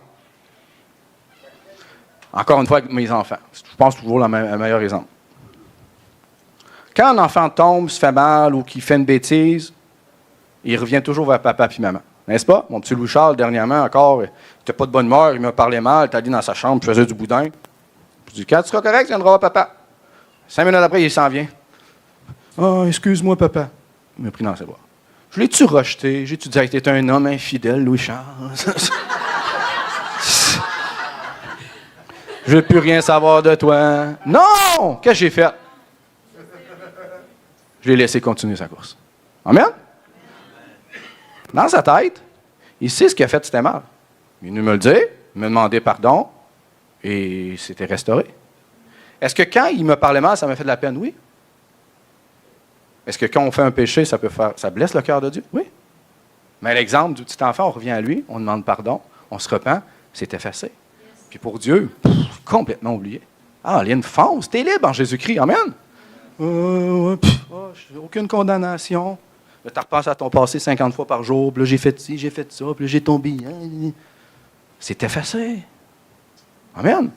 Mais tu ne dois pas te justifier que tu n'es plus condamné de faire n'importe quoi avec ta vie. Tu es mort au péché, mais vivant pour Dieu. Qu'est-ce que Paul a dit? Parce qu'on est sur la grâce, pécherions-nous davantage? Il a même mis dans la Bible un point d'exclamation. Loin de là. Ne savez-vous pas que vous êtes morts au péché? Oh! On va prêcher ça dans plusieurs églises maintenant. Parce que quand tu regardes le courant moderne de ce qui est sur Internet, c'est plus ça, c'est prospérité. Dieu va te bénir. C'est vrai? Je ne suis pas contre ces choses, amen? Il faut comme rééquilibrer un peu. Là. OK. 2 Timothée 2,13, ce que je vais marquer là, moi. Ah, nous sommes fidèles. Si nous sommes infidèles, lui demeure fidèle. Qui demeure fidèle? Amen. Dieu n'est pas... Dieu, là, sa fidélité ne dépend pas de vous, plus et moi. Dieu est fidèle. Puis parce qu'il est fidèle, tu peux toujours compter sur lui. Alléluia. Puis à cause qu'il est fidèle, ça t'enseigne à être fidèle. Tu sais, tu goûtes à quel point le Seigneur est bon, puis qu'il est fidèle dans tes chutes, dans tes up and down, quand ça va bien, que ça va mal, puis qu'il te bénit, puis qu'il te fait prospérer, puis qu'il te donne un ministère, un appel, un travail, puis que tu ne le mérites pas pantoute, puis tu le sais. Tu vois que Dieu est fidèle. Parce que ce qu'il a dit dans sa parole, il le respecte toujours. Ça ne dépend pas de ce que tu fais tout le temps. C'est clair que si tu prends une sifflette de débarque, puis tu t'éloignes de la course, Dieu, avant de te bénir dans ce qu'il avait prévu pour toi, il va comme venir là, puis urgence, warning, hémorragie interne et externe, il faut faire quelque chose, il faut le ramener, il faut le guérir, il faut le réparer, il faut le coudre. Puis là, on le remet sur place, puis on le fait avancer. C'est normal, c'est un bon papa. Si je vois que Louis-Charles tombe puis qu'il saigne, je vais tout arrêter ce que je fais pour réparer la plaie. Puis après ça, quand il va se relever, ça se peut qu'il boite un peu, mais il va continuer à avancer. Puis à un moment donné, la plaie va être guérie, puis il va grandir. C'est la même chose avec Dieu. Amen? OK. Alléluia.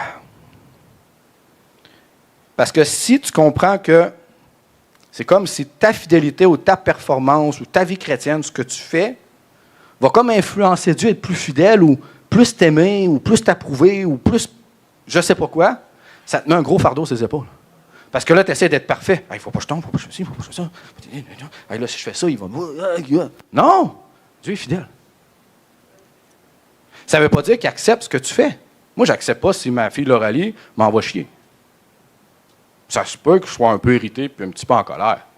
Ça se peut que j'aille masser avec elle puis je vais la regarder dans le blanc des yeux et dire là, il y a un problème. Comme j'ai fait il y a 2 jours.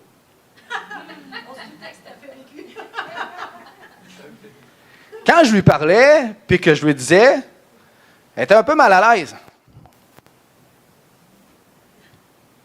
Tu ris-tu? Pourquoi tu ris? Je voyais qu'elle était mal à l'aise parce qu'elle savait qu'elle avait fauté. Puis c'était pas juste une petite erreur, là. C'était méchant. Quand j'y ai parlé dans le blanc des yeux, puis j'ai dit les vraies choses, à la fin, elle s'est excusée, puis elle savait qu'elle avait mal agi. Mais après, j'ai vu un changement dans son attitude pendant plusieurs jours. Alléluia. C'est la même chose avec Dieu. Est-ce que moi, par rapport à mon enfant, ça va teinter ma vision de l'Aurélie? Non. Je l'aime autant. Elle est autant acceptée, elle est autant approuvée. C'est mon enfant. Puis ce que je veux, c'est qu'elle grandisse. En cours de route, je la corrige. Des petits glitches, on en a tous. Pourquoi? Parce que mon but, c'est qu'elle grandisse sainement, qu'elle soit une femme épanouie, qui est stable, qui est fidèle et qui porte du fruit. C'est ce que Dieu veut pour chacun d'entre nous. Amen. Bon, attendez, il y aura peut-être moins d'amens après, mais ça, c'est pas grave. OK, je lâche. Ah, je l'ai dit, ça. Je suis pas pire, je commence à être bon. OK, fidélité et perfection. La fidélité, ce n'est pas la perfection, je l'ai dit tantôt. Proverbe 24,16, ça dit « Le juste tombe 7 fois, mais il reste à terre. Il se relève. » C'est qui les justes? Je vais expliquer c'est quoi être juste. Non coupable, justifié, sanctifié, on appartient à Dieu. Ouais. Vous êtes les justes. Et la Bible dit qu'on tombe. Mais un juste se relève. Tu sais, Mario C. dit, si tu tombes, tu te relèves, alléluia. Mais si tu tombes et tu ne te relèves pas, tu es sans dessein. C'est ça pareil. Ce qui compte, c'est que tu te relèves. Ce qui compte, c'est que tu te battes la journée 2, puis la 3, puis la 4, puis tu demeures en vie. Amen? OK.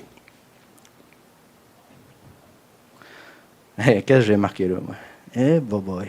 OK, elle est bonne celle-là. Je pensais même pas que j'avais marqué ça.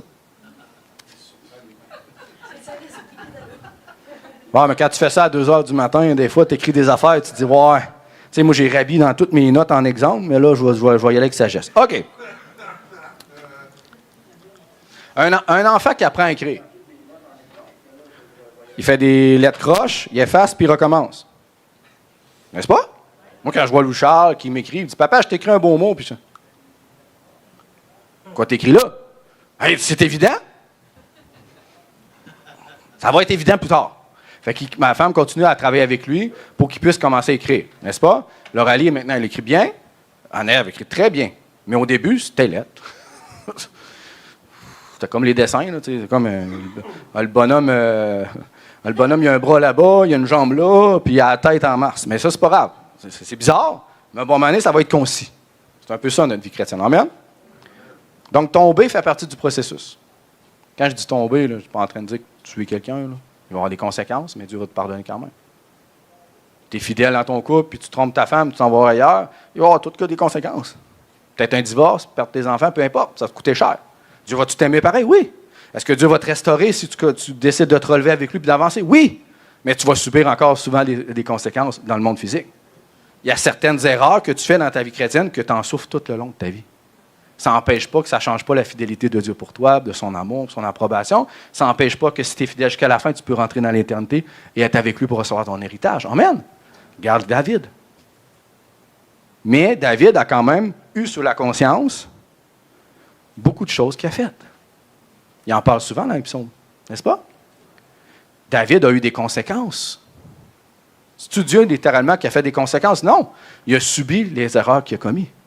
Est-ce que vous me suivez? Souvent, on dit, oh, parce que tu sais, avec Dieu, je peux faire tout, puis de toute façon, Dieu me pardonne. Mais il n'y aura pas de conséquences, il n'y aura pas de rétroaction de ce que j'ai fait. Oui, puis non. Mais souvent, il y en a. Amen. OK. La Bible dit dans 1 Jean 1,9, Dieu est fidèle pour nous pardonner. Ça veut dire que dans sa fidélité, beau temps, mauvais temps, inconstance ou non, montagne ou non, qu'il fasse beau ou non, qu'il fasse chaud ou froid, que ça va bien dans ta vie ou non, dans la fidélité de Dieu, son pardon est toujours disponible parce qu'il est invariable. Il ne dépend pas de ta situation ou de ce que tu vis. Quand on dit que quelqu'un, on peut compter sur quelqu'un, c'est quelqu'un comme ça. Que tu peux toujours compter, peu importe ce qui se passe. Beau temps, mauvais temps, elle est là. Est-ce que vous me suivez? C'est un signe de fidélité. Puis dans la fidélité, il y a la persévérance, parce que, comme je vous ai dit, tu peux être un feu de paille ou un feu que tu entretiens qui va durer dans le temps. Pour y arriver, il faut que tu persévères. Pour avoir des percées, il faut que tu persévères. Jeu de mots. OK. Partie 4. Ça s'en vient. Je résume parce que je n'ai pas mal fait au début. La fidélité, c'est un oui tenu dans le temps. OK. OK, je l'ai dit tantôt, je vais le dire. La fidélité, c'est pas seulement dire oui à Jésus une journée, genre, le baptême est beau, puis tu as vécu quelque chose, tu as peut-être été délivré, tu as été guéri, puis oui, Jésus! Amen. Ben, moi, je me réjouis. Mais je me réjouis encore plus quand je vois la personne qui progresse dans le temps.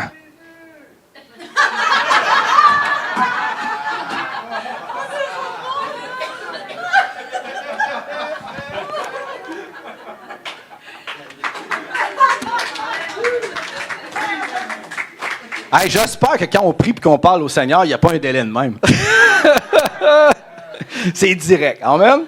C'est de la grosse fibre optique. Alléluia. Ouais, c'est spécial. Bon. OK.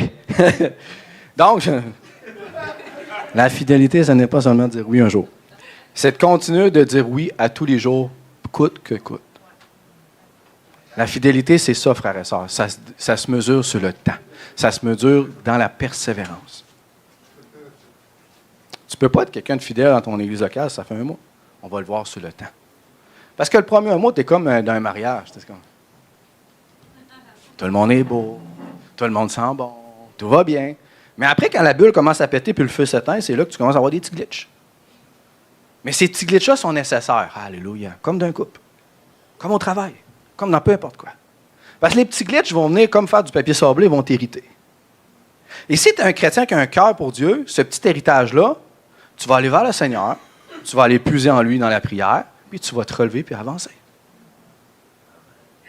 Il n'y a aucune église parfaite, il n'y a aucune femme ou homme parfait, peu importe si tu te maries, ou peu importe ce que tu vas faire.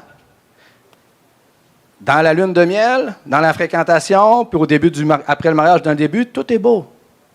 Mais après 1 an ou 2, là, c'est là que ça commence à être moins beau. Mais ce qui va déterminer si tu vas durer dans le temps, c'est si tu demeures fidèle l'un à l'autre. Si tu persévères l'un à l'autre. Amen.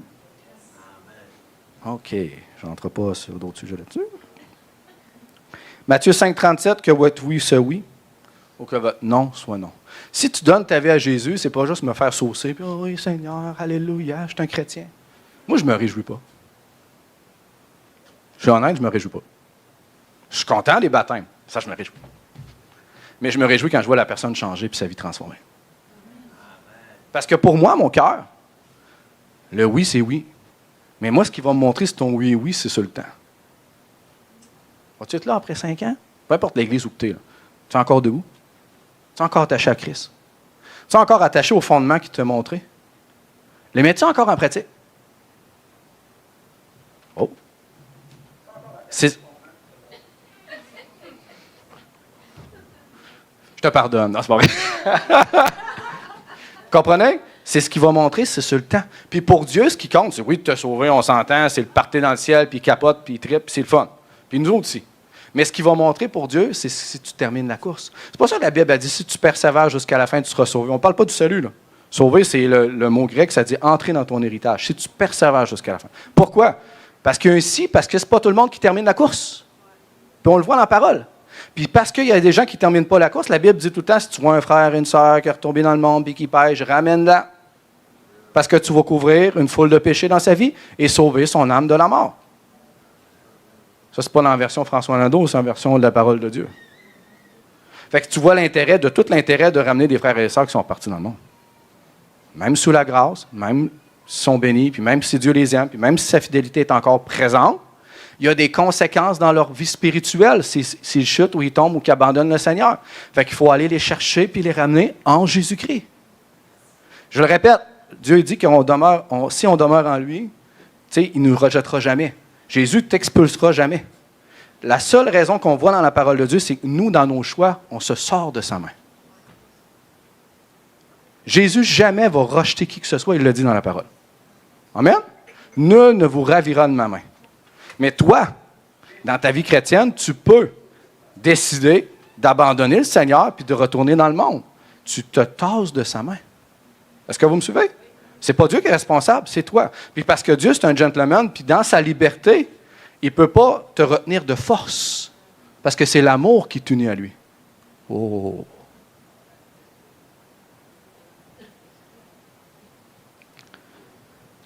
Dans l'amour, il y a la liberté. La liberté de choix.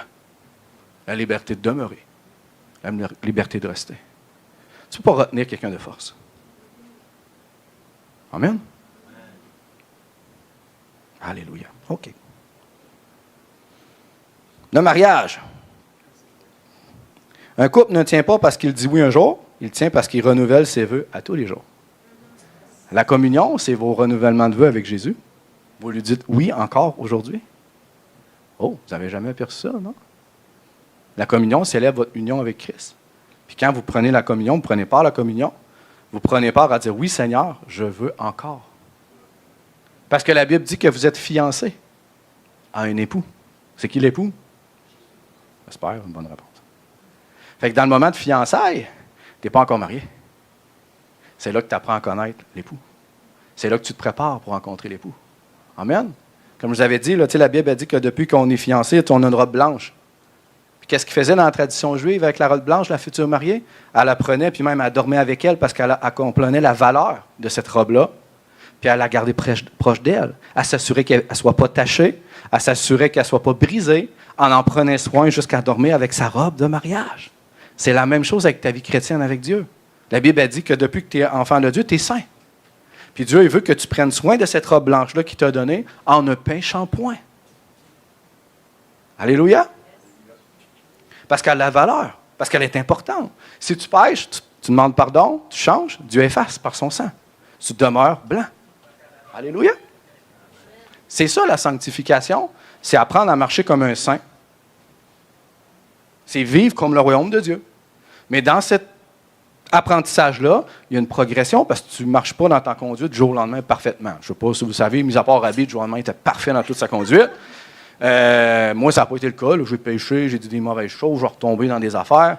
Mais c'était un apprentissage où que j'ai commencé à grandir dans ma vie chrétienne, à devenir mature, à tomber de moins en moins, à pécher de moins en moins, puis à devenir de plus en plus solide. C'est ça. Alléluia. OK. Presque fini. Je l'ai dit. Hey, j'avais mis un exemple de Noé. Ça, Noé, quand tu médites là-dessus, ça, c'est un exemple de fidélité. La Bible dit dans Genèse 6,9, Noé marchait avec Dieu. C'est par la foi que Noé construisit une arche. Il obéit pendant des décennies, sans reconnaissance, sans résultat visible, alors que tout le monde riait de lui. La fidélité, c'est de faire les bonnes choses longtemps, même quand personne ne regarde. Hey, ça demande la foi, là. Il fait beau. Il n'y a aucune météo avec Météo Média qui t'annonce des catastrophes à chaque météo. Hein, il va neiger 10 cm. Météo extrême! OK, c'est un autre sujet. Mais lui, il n'avait rien de tout ça. Il fallait qu'il fasse une arche. Ça doit avoir travaillé la persévérance, la patience et la fidélité envers Dieu. Parce qu'après le nombre d'années qu'il a mis dessus pour créer l'arche, bon, après une couple d'années, tu sais, va-tu arriver un jour? Il va-tu mouiller un jour? Il va-tu avoir un déluge? Dans ma tête, je suis rendu fou. Tu mangeais des graines d'un arbre, puis j'ai parti sur un trip sur une dérape. Je ne sais pas. Il doit savoir poser toutes sortes de questions. Puis là, dans le temps que tu construis, Dieu ne te parle pas. Parce que quand Dieu te parle une fois, en général, il veut tester ta foi, fait qu'il ne te parlera pas trop en cours de route. Fait que tu te sens seul, tu te sens comme délaissé. Dieu, t'es où? Qu'est-ce que tu fais? C'était-tu de toi? Puis là, quand tu arrives au bout, puis que tu vois le résultat, tu te rends compte que c'était de Dieu. Mais il a fallu que ça travaille sa fidélité sur le temps. Il n'a pas abandonné, il est resté attaché à Dieu. Même en plus, quand tout le monde a vu l'arche puis qu'on commençait à rire de lui, il aurait pu dire, finalement, c'est pas Dieu, finalement, c'est une invention, je suis parti sur un overtrip, j'ai pris ci puis ça, il y avait de la poudre à terre, puis il capotait bien raide, puis ils ont bien vu qu'il était parti ailleurs. Non, il est resté ferme, il est resté attaché au Seigneur, puis il a attendu que le déluge arrive. Amen. Dieu a testé aussi sa fidélité dans le temps. Puis il était agréable à Dieu. Amen. OK. Hey, j'ai fini. Jean 15, 8. Mon Père est glorifié quand vous portez beaucoup de fruits. Elle est bonne celle-là. Si tu regardes un arbre, il y a des branches. Avez-vous déjà vu un arbre avec des branches? Si vous voyez un arbre pas de branches, d'habitude, c'est pas bon signe, n'est-ce pas? Quand tu coupes des branches, puis qu'ils coupent toutes, puis qu'ils mettent à terre, c'est parce que l'arbre, normalement, il est mort, puis il est pourri, puis ils vont couper le tronc, puis ils vont le jeter. Ou le brûler. Fait que dans ce sens-là, est-ce que, normalement, les branches qui sont à terre, bien que peut-être qu'il y a une petite comment je pourrais dire ça, un petit bourgeon, peut-être une petite feuille, en général, toutes les branches qui sont coupées, qui sont à terre, vont-ils mourir avec le temps? Ils vont sécher, n'est-ce pas? Puis ils vont-ils produire du fruit tout seul? Moi, je n'ai jamais vu des branches coupées d'un arbre à terre qui commencent à avoir des pommes tout seul.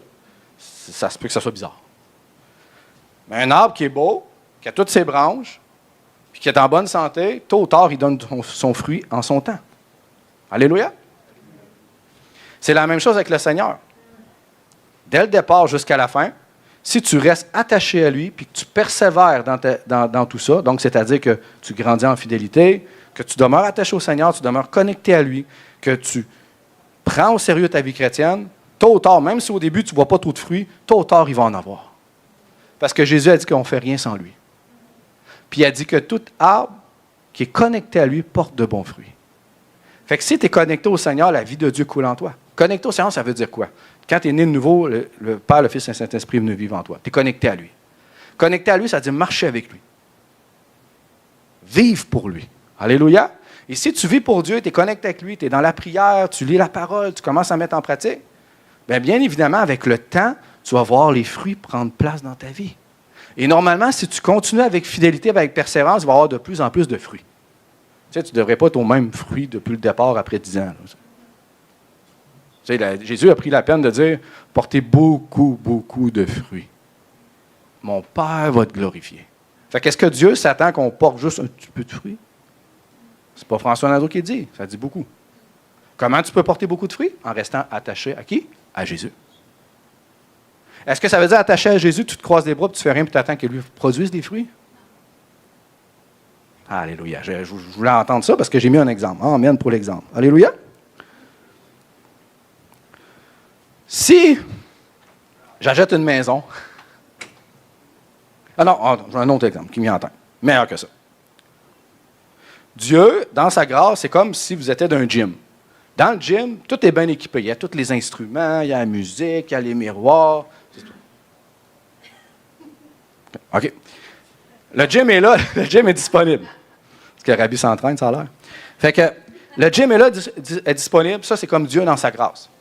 Mais que pour que mon frère Rabbi puisse commencer à être entraîné, puis commencer à avoir de la forme physique, un peu de shape, puis perdre sa bédaine, qu'est-ce qu'il faut qu'il fasse? Qu'il aille s'entraîner. Ça sert à quoi d'avoir un gym s'il n'y a personne qui s'entraîne? Ça sert à quoi d'être sous la grâce et de marcher pour Dieu si tu attends qu'il fasse tout à ta place? Est-ce que Rabbi, qui rentre dans le gym, il regarde le gym et fait...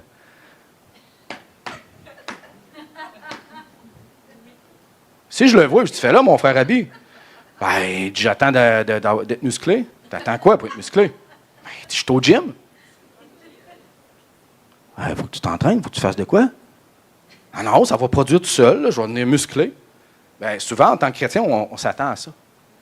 On dit oui, parce que je suis sous la grâce, que Dieu m'a sauvé, que la vie coule en moi, j'ai une relation avec lui. Bien, Dieu va tout produire. C'est vrai dans une partie que l'Esprit est là, puis il va te convaincre, va te guider, va te parler, va mettre des choses en lumière, mais tu as toujours la responsabilité de dire oui ou non. Amen! Fait que si tu veux, dans ta vie chrétienne, devenir un top shape, musclé comme Rabbi, perdre la bédaine, puis être en pleine forme, il faut que tu ailles au gym, et non seulement au gym, il faut que tu te changes, mais non seulement quand tu t'es changé, tu ne t'assis pas et tu n'attends pas pendant 1 heure que les fruits se produisent tout seuls, tu t'en vas sur une machine puis tu commences. Une journée, il va te top shape? Non. Ça va avec le temps. Avec la persévérance.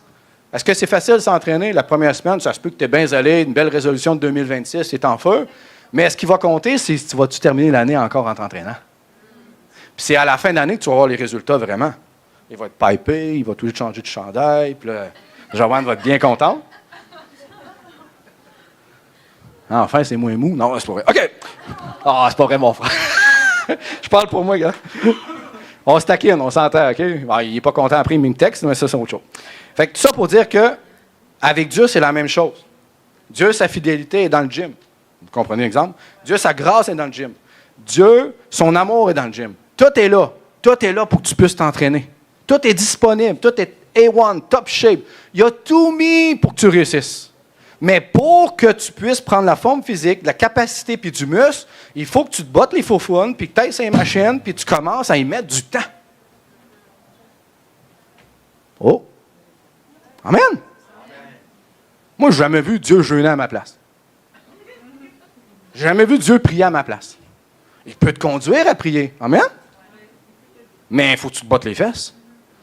Tu sais, s'il travaille à 3 heures du matin, genre... Ah, je suis en train... Non, non. Là, il faut que tu t'en ailles prier, puis tu vas passer 1 heure en prière. Mais il faut que tu te bottes les fesses pour aller prier. Il ne va pas te sortir encore, comme je vous dis la semaine passée. Puis, prie, mon enfant. Non! Jésus l'a dit, la chair est faible. Fait qu'il faut que tu te bottes les fesses pour le faire. Puis plus tu pries, plus ça devient facile, puis plus que le petit 15 minutes, une demi-heure, 1 heure que tu faisais avant, après 1 an, il ne te suffit plus. C'est comme des muscles. Tu vois, au début, je prenais des 20 livres. J'étais rendu à 25, à 30, puis à 40. Ça paraît pas, mais c'était ça pareil. Parce que je prenais de la force puis de l'endurance. Parce que j'ai persévéré et j'ai mis du temps. La fidélité, c'est la même chose. Si tu n'abandonnes pas le Seigneur, même si c'est dur, tu n'abandonnes pas de faire ce que tu faisais, prière, jeûne, tu pries, tu marches avec Dieu, parce que c'est dur, tu continues à le faire. Oui, tu as des chutes, oui, ça te tente moins, oui, tu te plantes, tu te relèves. Puis Dieu, dans sa fidélité, son amour, te relève. Puis même, en plus, savez-vous quoi, dans sa grâce, il peut te donner des capacités qui te manquent quand tu n'es pas capable d'y arriver. Quand tu es rendu au bout du rouleau, je ne suis plus capable de m'entraîner, Seigneur, j'ai plus de force, aide-moi. Là, Dieu il aime ça, puis il vient t'aider. Pourquoi? Parce que la Bible dit que c'est dans nos faiblesses qu'on est fort. Parce que dans ce temps-là, c'est là qu'on va vers Dieu, on lui donne gloire. OK, j'ai fini. Amen. Ah, il manquait un verset pour... Quand on dit ça, c'est la phrase à jamais dire. Quand mon pasteur dit il reste un verset, tu sais qu'il reste une demi-heure. Non, c'est pas vrai. Non, je voulais juste le dire vite fait, mais je le fais juste le pitcher de même. La discipline et l'effort sont bibliques. 2 Pierre 1, 5, 8. Faites tous vos efforts afin que vous soyez ni oisifs, ni stériles. Faites tous vos efforts, même sous la grâce. Amen. 1 Timothée 4, 7. Exerce-toi à la discipline. Ça dit-tu d'attendre ou exerce-toi? Philippiens 2, 12, 13. Travaillez à votre salut, car Dieu est en vous. Travaillez à votre salut avec crainte et tremblement. Ça veut-tu dire travailler pour être sauvé? Non. C'est fait, c'est check, t'es né nouveau, t'appartiens au Seigneur. Travailler à son salut, ça veut dire tout simplement travaille à ta conduite. Travaille à ta vie chrétienne avec discipline puis persévérance. Parce que c'est comme ça que tu vas grandir. C'est comme ça que tu vas prendre la maturité. C'est comme ça que tu vas toffer dans le temps puis que tu vas terminer la course. Amen? Est-ce que vous me suivez? Travailler à son salut, c'est travailler, ça veut dire bâtir sa vie chrétienne avec de bons matériaux. Puis Paul le dit, je vous l'ai dit la semaine passée, tu peux-tu construire ta vie chrétienne avec des bons ou des mauvais? Paul le dit, il y en a qui vont construire avec des mauvais matériaux, ils vont te sauver sa peau des fesses. C'est comme la porte du ciel est là, puis wouhou! Puis il y en a qui vont rentrer. Alléluia! C'est ça qu'il dit. Ça a pas, ouais, il y aura une robe aussi. C'est juste les récompenses qui vont être différentes. Parce que Dieu, c'est un Dieu juste. Il récompense ta fidélité. Ta fidélité dans le temps, tout est écrit et Dieu va te récompenser. Alléluia! Je ne suis pas en train de parler de perte de salut. Loin de là, c'est pas ça que je dis. Juste qu'il y en a que la Bible dit qu'il y en a qui vont rentrer sur la peau des fesses, comme genre, oh, et la porte s'est fermée. Ça veut dire quoi? Ils n'ont pas pris au sérieux leur vie chrétienne. C'est ce que Paul a dit. Leur œuvre va être consumée par le feu. Mais ils vont être sauvés. Hein? Bon, il y a des situations extrêmes que la Bible parle, mais on ne rentre pas là-dedans. 1 Corinthiens 15, 10, j'ai travaillé, non pas moi toutefois, mais la grâce de Dieu. Alléluia, quand tu sais puiser dans Dieu, tu réussis. La grâce, c'est la salle de gym et la discipline, c'est l'entraînement. Amen? Donc, qu'est-ce que tu dois concrètement sanctifier tes pensées? 2 Corinthiens 10, 5, ça dit arrêtez, remplacez vos pensées par la parole de Dieu. Tes paroles, Éphésiens 4, 29, parlent différemment. Habitude, Romains 6, 12, mettre des limites. Relation, avec les gens autour de toi, Éphésiens 4, 32, ça dit pardonner, persévérer. Est-ce que vous me suivez? Ça veut-tu dire d'être parfait? Non, mais être différent du monde. Et en mettant de la discipline dans tes pensées, dans tes paroles et tes actions, en vivant pour Dieu, tôt ou tard, les gens voient la lumière qui est en toi. Tôt ou tard, les gens vont voir que tu es bien différent. Et même s'ils te critiquent, même s'ils te jugent, même s'ils te pointent, ça les inspire d'une façon. Parce que la Bible dit que la création soupire à la manifestation des fils et des filles de Dieu. Ça les attire malgré eux. Et ça met en lumière ce qu'ils font de croche malgré eux. Et ça, ils n'aiment pas ça parce qu'ils ouvrent une lumière d'une chambre quand il fait noir. Ah! Fait que si c'est toi la lumière, les gens n'aiment pas ça. Amen? Donc, dans un monde infidèle, Dieu appelle un peuple à être fidèle. Pas parfait, mais attaché, persévérant et transformé en son image. Amen. On prie. Hey, je suis pas pire, je finis 15 minutes avant. Alléluia. Seigneur, je te remercie pour cette belle après-midi et la dégustation de gâteau. On va aller s'entraîner après. OK. Merci, Seigneur, pour ce temps, que ta parole puisse vraiment mûrir dans nos cœurs. Que ta parole, Seigneur, puisse vraiment nous transformer. Que ce ne soit pas un message parmi tant d'autres, mais que ce soit vraiment une soif qui s'installe dans nos cœurs de ta parole pour plus, Seigneur. Que le temps devienne plus un obstacle dans nos pensées, dans notre vie. Que les soucis non plus, que les disputes, les chichis, les contraintes, les déceptions, les faiblesses, la tristesse ne soient plus un obstacle pour t'aimer, ne soient plus un obstacle pour avancer avec toi. Seigneur, je te prie, Seigneur, bénis mes frères et mes sœurs pour le restant de la semaine, que ce soit une semaine de feu pour eux. Mets des gens sur leur route, Seigneur, pour qu'ils puissent parler de toi. Mets des gens sur la route qui ont besoin d'entendre parler de ton nom, d'être guéris, d'être touchés d'avoir une parole. Bénis ton peuple cette semaine, Seigneur, puis toutes les autres églises aussi, Seigneur, qu'il y ait une productivité pour ton royaume, saine, Seigneur, et voulue, Père, parce que ton cœur encore n'a pas changé. C'est qu'on soit transformé en ton image, mais pour un but, pour amener des gens à toi. Seigneur, je te prie pour ce que tu vas accomplir à travers chacun d'entre nous. Au nom de Jésus, amen. Alléluia. Applaudissez le Seigneur, c'est sa parole. Pas François. Donc, je ne sais pas comment ça marche pour le gâteau. Ouais. Marianne, t'es pas là pour le dire, le jeune? Puis c'est quand le jeûne? Le 22. Bon, en tout cas, ça a l'air qu'un jeûne. Ouais, mais je ne sais pas la date. Ça a l'air qu'un jeûne, puis commence le jeudi. Jeudi. Puis c'est 10 jours, mais c'est 10 jours comme vous le voulez. Il y en a qui vont le faire à l'eau, il y en a qui vont se priver de telles choses, il y en a d'autres, c'est les réseaux sociaux, peu importe. C'est entre vous et Dieu. Mais un jeûne où davantage, si vous participez, vous n'avez pas de contraintes, on ne met pas de poids sur les épaules, mais si vous participez, c'est simplement de tasser certaines choses pour davantage prier. Alléluia. Priez pour la ville, priez pour les âmes, priez pour votre vie, priez pour les frères et les sœurs que Dieu vous met à cœur. Mais si vous vous engagez à le faire avec le Seigneur, bien, c'est entre vous et Dieu. On ne viendra pas vous voir. T'as-tu fait ton 10 jours? Là? Fais le nombre de jours que tu as besoin. 10 jours, c'est un minimum ou un maximum, peu importe. Priez Dieu, demandez-y qu'est-ce qui vous met à cœur. Peut-être ça va te... Je ne sais pas, j'invente, moi. Tasse le café un peu ou tasse les réseaux sociaux. On invente, mais Dieu peut te mettre quelque chose à cœur ou que ça prend sa place. Fais juste lui mettre de la persévérance et de la fidélité. Alléluia. Oui, samedi, vite fait. À quelle heure, mon frère? OK. Samedi, en fin de semaine, j'ai votre attention 2 secondes. Samedi le 24, à 13h30, au local, ceux qui veulent venir évangéliser, Rabbi va être là. Moi, je vais être à Bécomo pour le groupe à Bécomo. Mais là, c'est pas parce que je ne viens pas, vous ne venez pas si vous venez. Vous comprenez? Vous venez pour Jésus. Amen? Non, mais des fois, on évangélise pour qui? Pour Jésus. Donc, samedi, 13h30, ceux qui le veulent, Rabbi va être ici. Puis ceux qui veulent participer, ils vont prier, ils vont prendre un temps de prière, puis ils vont aller en équipe, comme qu'on faisait au Walmart. Mais là, à partir de ça, on a un beau local pour ça, pour aller semer la bonne nouvelle. Amen? Si tu es un nouveau, tu ne l'as jamais fait, là, tu stresses puis tu as peur, traîne ta chair.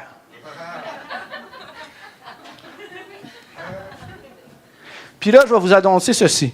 Si on ferait une belle après-midi de louange, il n'y aurait pas de défi. Non, il y en a rien, mais je vous invente. Mais l'ennemi est très réactif pour l'évangélisation. Fait que ça se peut qu'il y ait un tailleur qui pète, que tu fasses un flat, que l'auto ne marche pas, que tu aies un chauffe-eau qui lâche, un enfant qui tombe malade, que tu es malade, que tu n'as pas dormi de la nuit. Ça se peut que la liste soit longue. Mais on fait quoi? On se rétracte ou qu'on fonce? On fonce. Bon, dans l'extrême, c'est sûr que tu es à l'urgence en train de mourir. Mais en général, l'ennemi va te mettre toujours des obstacles pour que tu puisses céder. Puis je t'annonce ceci. Si ça ne te tente pas déjà, ça se peut que tu tombes facilement dans le panneau. Oh, mon frère, j'ai décidé de ne pas venir finalement. Pourquoi? Ah, je suis fatigué. Moi aussi, je suis fatigué, j'ai 4 enfants. Moi aussi, je suis fatigué, j'ai une job, une business, une église. Je suis là pareil? Oui, oui. Fait que si le cœur est là, même si c'est dur, tu vas passer par-dessus pour foncer. Je ne suis pas incompatissant, là. Je ne suis pas en train de dire que je ris de vous. Mais je sais comment que la chair fonctionne. Amen? Et là, la chair, elle ne sera pas d'obstacle à aller se bourrer de gâteaux. Et là, l'ennemi va-tu vous faire douter? Mange pas du gâteau, là. Prends pas de gâteau, c'est dangereux pour ta santé. Ah non, c'est drôle, on va tous être motivés à aller manger du gâteau. Mais si on arrête le gâteau, on va dire, hey, on part tous en équipe de 2 évangéliser. Qui va choisir l'évangile ou le gâteau? Vous me suivez? Ah, merci ma soeur. Bon, je n'avais pas pensé à celle-là. Il y en a des plus futés. Mais vous me saisissez? pas pour mettre de pression. Je veux juste dire, être honnête avec vous. Puis on tombe tous dedans, incluant les anciens. Ça nous arrive tous. Ça peut même arriver au Bécomo. Amen? Mais on essaie, si on veut, la seule façon pour réussir, c'est de passer par-dessus la montagne. Ah, mon frère, j'ai oublié de mettre le cadran. Non, c'est l'après-midi. Ah, je l'ai déjà entendu pareil. OK. Si je pouvais tout vous écrire ce que j'ai entendu. Fait qu'allez manger du gâteau. Bonne semaine, je vous aime.